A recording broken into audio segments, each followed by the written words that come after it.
Hey guys, so in this bag right here, we got something very interesting, which is Ruin related, FNAF Ruin. So these bootlegs came out literally like 2 or 3 days after the DLC, which is crazy because this has merch of characters that were only revealed in the DLC that we didn't see in any trailers or anything. Which is really weird, because, like, how did they make it so fast? Like, that is scary. Bootleggers are on another level. There was also, I didn't get some of them, like, I didn't get the Cassie one or the Vanny mask, but, I don't think I wanted those ones anyway. But yeah, I just got the ones that I thought would be the most interesting, so let's get this bag open. Oh my gosh, they're all compressed. For the people who don't know, bootlegs oftentimes will come compressed in little bags like this, like, these guys I have, these freaking stupid Ban plushies, they came in bags like that, so it makes sense, but I just think it's so funny because of how, like, stiff they always are. But, yeah, I guess we'll start off with the least interesting one. Let's go with the Roxy Talkie, which isn't really a character. Alright, let's release the factory air.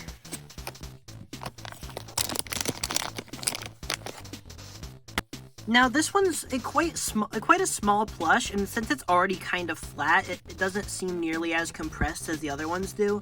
So it's probably going to come out the best, because it's obviously coming out the closest to how it was originally intended to be, because it's not, like, flattened, but yeah, this is pretty accurate. The colors are off. I know that the base color here is not supposed to be the same color as Roxy. Don't remember if she had any hair on the back, actually. It might just actually be the green part in-game.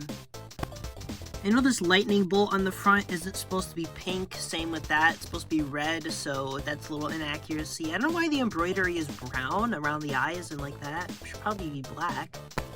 But, like, no cheap printing on this thing. This thing is pretty decent. Like, it's got the embroidered little speaker there, everything, lightning bolts, all the little designs and stuff. Got the button to talk on it on the side. They did do they did a good enough job. It's obviously not great. The colors mainly are the bad thing about it. But, I mean, for a plushie of a walkie-talkie that exists for some reason, sure. It would have been cool if they made the Freddy side of the walkie-talkie that Mimic uses, just so you had both of them, but I'll be honest, I don't think the bootleggers even knew about that one, since you only see it in one cutscene, so yeah. But yeah, that's her bootleg plush of the Roxy Talkie. We can put it with the other Roxy plushies, and it does fit in quite nicely, mainly with the Funko one. The U2's one is kind of in its own league. But yeah, that sure is a plush. Alright, so let's move on to Wet Floorbot. I feel like he's the best one to start off next with. He is... That is, like, rock solid. You could hurt someone with this. The air's coming out. Let's see. Get this off. Let me try to get him back in the shape. Oh, this is not the best. This plushie is not the best. U2's or somebody is probably going to end up making an official plushie of this character. Mainly U2's, they already own a figure of him and a pin. But, like, I guess if you want a Wet Floorbot plushie. But, I mean, this is awful. Like, the quality here is terrible. Even that's just a regular dude on there. It's not even Freddy on the sign. Yeah, the freaking ears look so bad. The face and all the details entirely printed, which is a shame, because Roxy was all done and it looked great. But this one, nope, it's just all printed and it looks kind of bad. I don't have my Wet Floorbot figure from U2, so I don't have any official merch to compare it to. But, oh no. This is just kind of... His neck is, like, off to the side. I don't know what's going on there. It's also so bizarre to me that they'd make a character like this over, like, I don't know, Glamrock Bonnie. They could make Glamrock Bonnie. You could make any of the other Ruin characters because they don't have official plushies. You can make Mimic.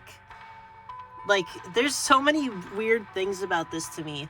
I do hope the bootleggers do make Mimic, just because I think a bootleg Mimic plush would be really funny looking. It would definitely, without a doubt, look terrible, but it would look really funny. But yeah, this thing is just kind of crappy. It also can't stand on its own. It's too, I mean, I guess if I smush it down, it'll probably stand up okay. But yeah, this thing is really, really cheap. I think I paid like $9 each for these things, which is like a ripoff. Like, get these off of AliExpress where you can get them for like $4 each. I don't know, I just ordered off of Amazon because I wanted to get them quicker for the review, but yeah, I definitely don't recommend buying these off of Amazon because they're a bit overpriced. Not a bit, way overpriced. Or, alternatively, just don't buy these at all. Wet Floorbot is straight up bad. That is a bad plush. So now let's move on to Staffbot, who's not looking too good.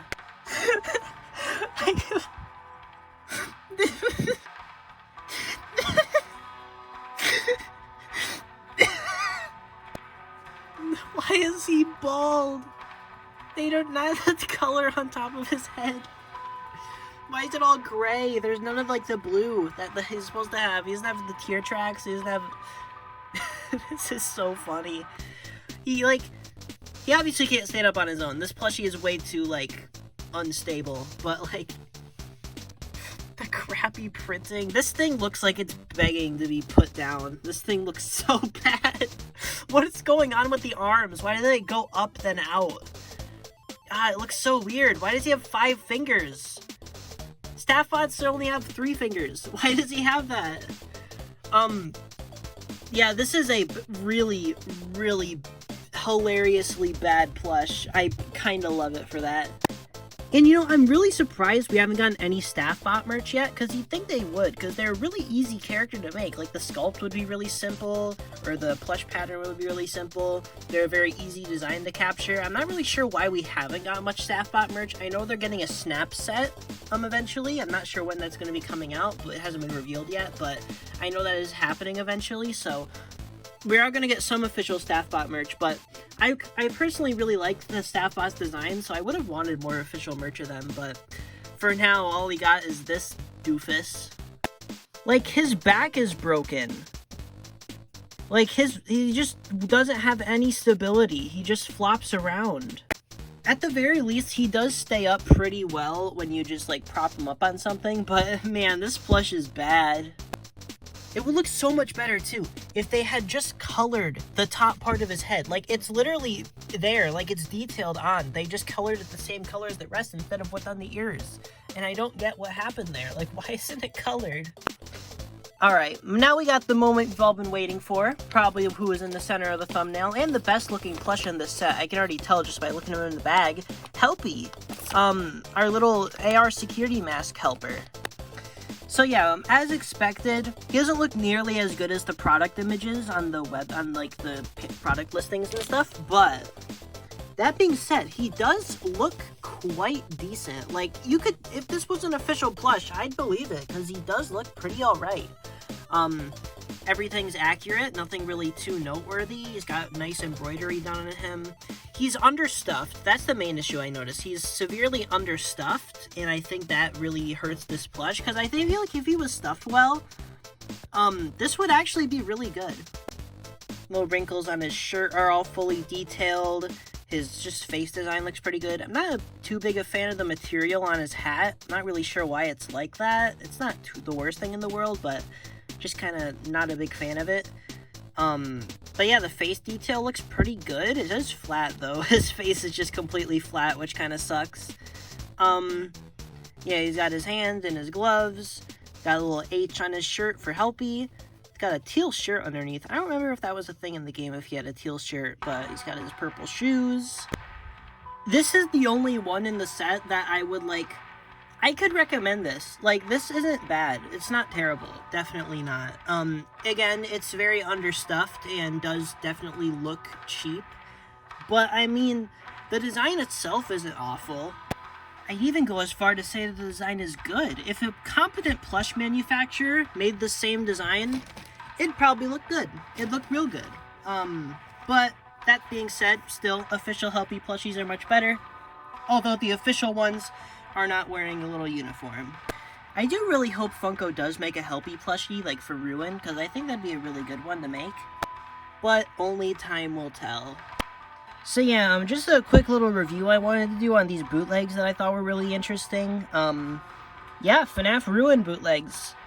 Let me know if you want to see me review more bootlegs, because I've done it many times before. There's another video on bootlegs coming up soon. If you've watched my community tab, you probably know what it is already, but that one's coming up soon, so stay tuned. That one's going to be a lot more in-depth on a specific bootleg company. But yeah, just kind of wanted to check these out because they're kind of interesting. And